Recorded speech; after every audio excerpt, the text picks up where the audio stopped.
Donald Trump has said he wants to broker the deal of the century in the Middle East. But many in the international community are worried he may be setting back the peace process. Later this Wednesday, he's expected to recognize Jerusalem as the capital of Israel and announce the relocation of the US embassy there. This will be an unlawful decision, and the ongoing problems in the region will reach a stalemate. So it's crucially important for the future of the region and for maintaining global peace that the US president doesn't make a statement in this direction. Turkey has threatened to cut ties with the US over the decision, and Iran has also warned against the move, calling it a sign of US incompetence. The US and Israel cannot oppose people's emotions and beliefs. This is a new type of adventurism caused by the global arrogance of the US. Trump's approach would challenge a long-standing international consensus. No other country currently has its embassy in Jerusalem. The British Prime Minister stopped just short of condemning the move. The status of Jerusalem should be determined as in a negotiated settlement between the Israelis and the Palestinians, and Jerusalem should ultimately form a shared capital between the Israeli and Palestinian states. While the Pope spoke of the importance of the holy city for Jews, Christians and Muslims. I cannot keep silent about my concern over the situation that has arisen in recent days. And at the same time, I launch a heartfelt appeal so that everyone would be committed to respecting the status quo of the city. The status of Jerusalem is bound up with the future of the two-state solution. For the Palestinians, East Jerusalem must be the capital of a future independent Palestinian state, while Israel calls the city its eternal and undivided capital. Half an hour after President Trump had spoken, the UN Secretary-General restated what had been the UN position on Jerusalem for decades.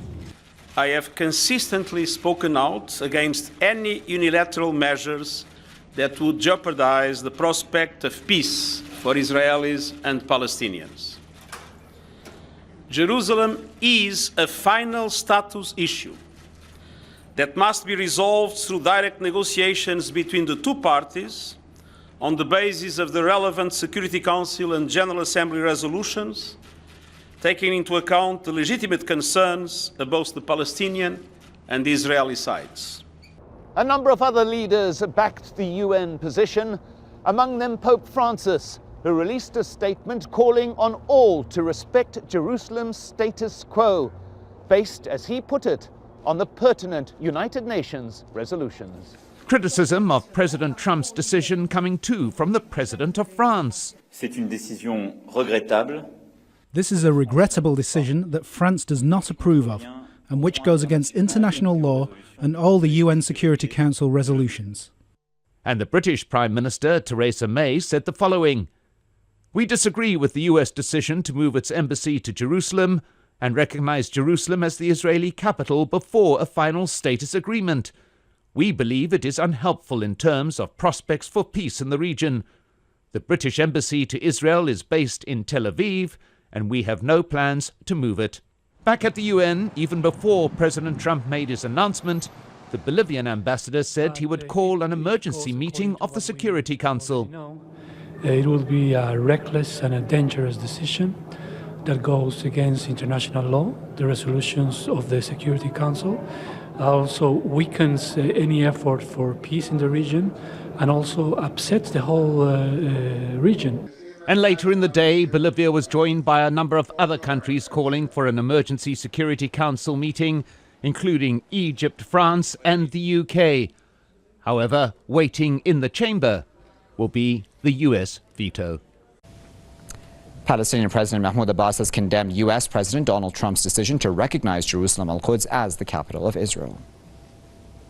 These deplorable and unacceptable measures deliberately undermine all peace efforts and proclaims that the US are abandoning the role of a sponsor of the peace process that they have played over the past decades. Abbas said Trump cannot change the history of al-Quds, which he described as the eternal capital of the state of Palestine. Hamas also condemned Trump's decision, warning that it will, quote, open the gates of hell. The Palestinian resistance movement threatened to launch a new uprising against the Israeli regime. Meanwhile, the Palestine Liberation Organization said Trump's move has destroyed the two-state solution and shattered all prospects of peace. The announcement triggered angry reactions in parts of the world, especially in the West Bank and the Gaza Strip.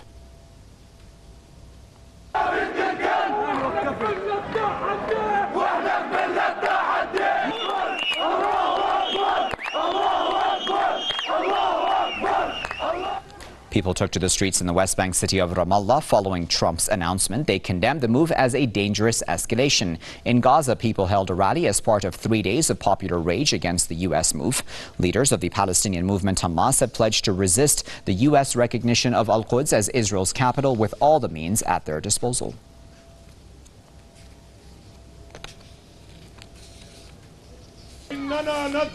We call on all Arab governments to cut economic and political ties with the U.S. administration. We also call for the blockade of American embassies on the Arab Islamic international stage and the expulsion of American and Zionist ambassadors from the Arab and Islamic lands, because this decision represents aggression against you. Erdogan also called on the Palestinian Authority to end its security coordination with the Israeli regime. More protests have been planned for the coming days in the Palestinian territories and elsewhere. Joining us live now from Ontario is Edward Corrigan, who is an international human rights lawyer. Mr. Corrigan, as always, thanks for joining us. What do you make of Trump's decision? Well, I think it's sort of a policy of Trump to, when he has trouble in one end, to sort of create some sort of a crisis at the other end in order to distract people and perhaps to mobilize support for his government, in particular from hardline right-wing American Jews who support Israel, and of course the evangelical Christian community, which is quite large, and also supports I guess the creation of a Jewish state and the claim to Jerusalem, but their interest is not exactly I think honest, because what they see is that with recreation of Israel, Jerusalem, that this would bring about Armageddon, the end of the world, and of course the death and destruction of all Jews unless they convert to Christianity, which really is a sort of a hardcore anti-Semitic belief. But the politics of the situation is that the Palestinians are very weak. You have a lot of smoke and mirrors being raised by their opponents. Turkey has threatened to cut off ties with Israel. We have the Secretary General, we have progressive Jews in the United States condemning this. We have the European, in fact, there's not a single country in the world that has its embassy in Jerusalem, because there's a widespread recognition that this needs to be resolved as part of an overall peace agreement between the Zionist Jewish community and Israel and the Palestinians. But now Trump is ripping the veneer off of this supposed impartiality the Americans have, which of course is a farce. But it strips it down. And even when the Saudis are threatening and complaining about this, the Jordanians, the Turks, if there was real concerted action, like for example, if every Arab state, if every Muslim state withdrew their ambassador from Washington and cut off ties, dealings with the United States. The Americans were going to cut off and close the PLO embassy in Washington, but then they backed off on it. But there's all the threats against the Palestinians, but of course Israel is the aggressor. They're the one with the power, backed up by the Americans in particular, and the Palestinians only have their dignity and their voice and history and I guess justice on their side, but they don't have the military or political power to defend their rights. And this is very, very troubling. You have, probably, over 50 years of consistent policy of the State Department saying they're not going to move their embassy to Jerusalem. As the previous speaker noted, there was Jerusalem was supposed to be an international city governed by the United Nations. And there's been, reports even from the American government saying that, the Jewish religious community does not recognize Christianity, does not recognize Islam, and in fact, it might be best to leave Jerusalem in the hands of the Muslims because they recognize Judaism, they recognize Christianity, and of course Islam itself. So there would be a better, I guess, governor of Jerusalem and respecting the rights of all communities, when in fact, many religious Jews and Orthodox Jews have zero respect for Christianity and zero respect for Islam. And this is very, very dangerous. But I think this politics at home, but also Netanyahu is breaking with the American Jewish community, because many progressive American progressive Jews have condemned this. And there's a clear divergence where Netanyahu is getting more and more strident, more and more racist, more and more adamant that there's going to be no Palestinian state. We're never going to give up the settlements. And the American Jewish community is going a different direction. They do support a two-state solution. They are for human rights, equal rights, even if they do sort of acknowledge an Israeli exception. But there is this break between the Israeli establishment and the American Jewish establishment, and this is becoming more and more prominent.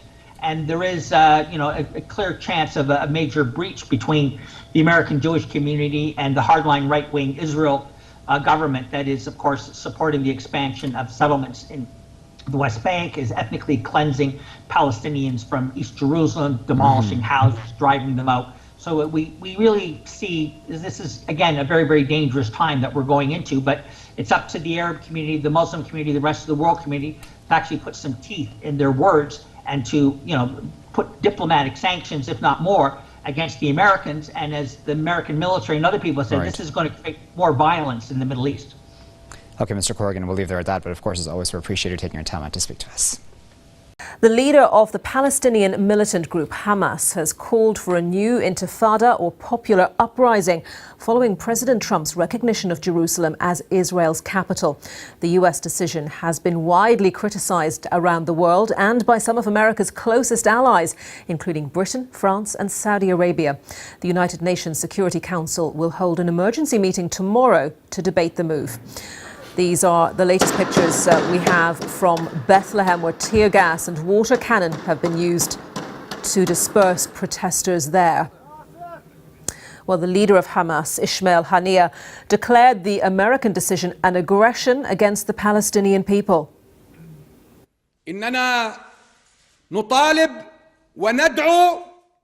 Today, we call for and work for a new uprising against the Zionist occupation.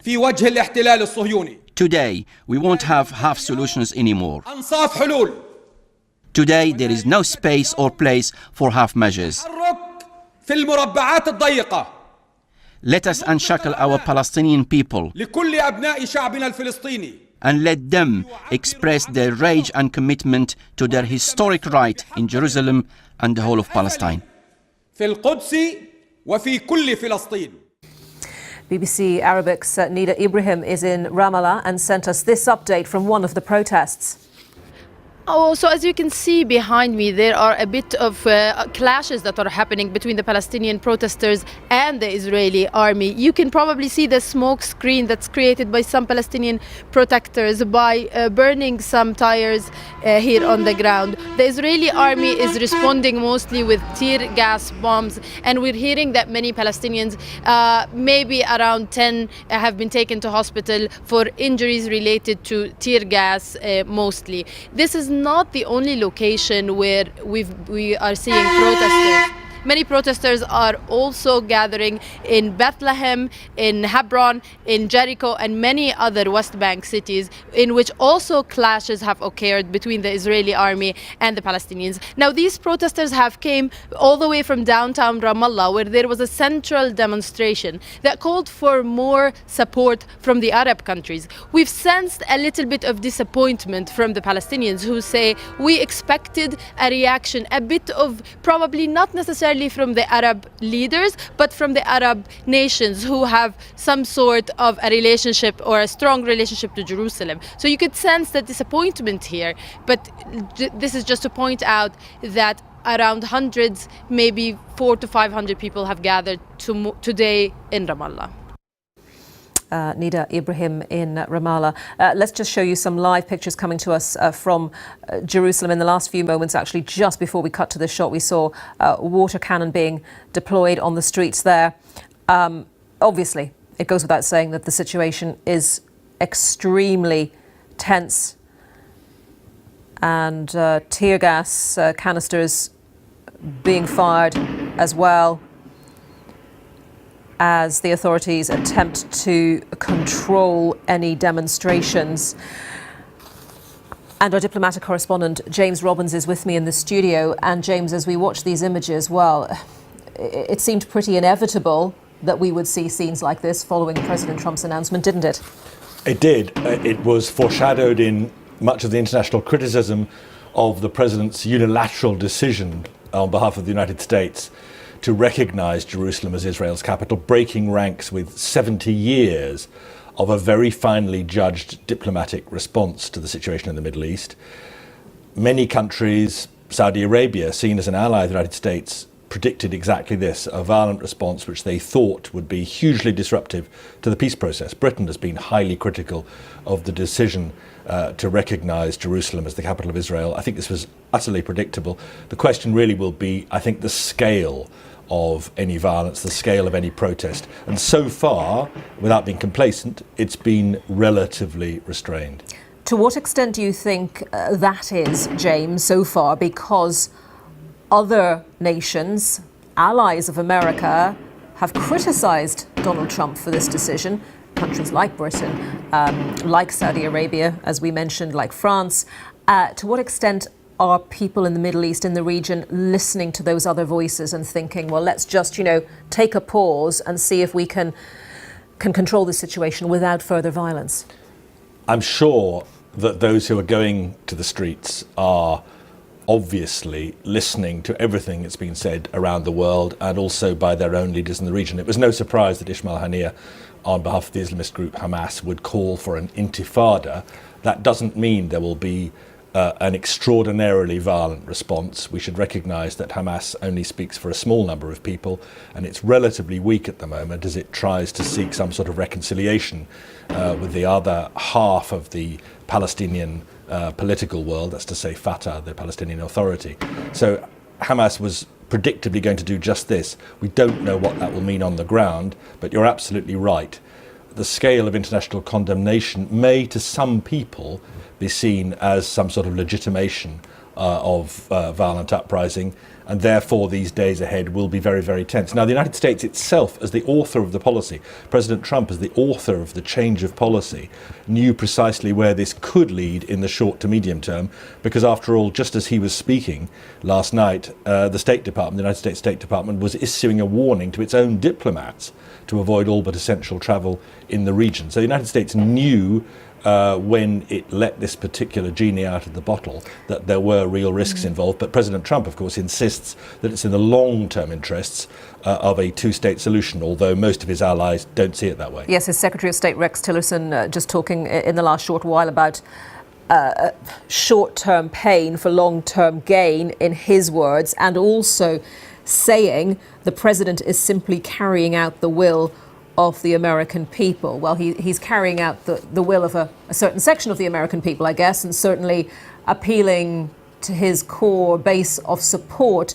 But he is overturning decades of US policy towards the Middle East. What sort of advice, representations were made to him not to do this? Oh, we know there was a lot of pressure, both internally within the United States and externally, internationally, on him not to take this step. Many countries, Britain among them, said to the United States, this will be very provocative and it prejudges a potential two-state solution. You're, after all, giving Israel a political gift if you acknowledge Jerusalem as Israel's capital, even if President Trump thinks that's merely a fact being recognised. Premature, unhelpful. Those were the words that Boris Johnson used just a few moments ago. That's right. And I think it's interesting what else Boris Johnson said. He was speaking at the Foreign Office a few minutes ago, and he said in answer to a question, this decision having been announced by President Trump, we, Britain, would like to see serious proposals for a long overdue resolution of the Middle East peace process. So Britain is saying to the United States, you now have a greater responsibility. It's not enough simply to take what we believe is a misstep. If you're serious about a Middle East peace process, you have to bring forward serious proposals for a long overdue resolution. So it's been batted back into Washington's court. It's not enough to provoke a response. You've actually got to come forward with concrete ideas about how you're going to help foster a peace process. So a lot of eyes on Washington to see if they follow up this announcement with some other ideas. James, thank you very much for that. James Robbins.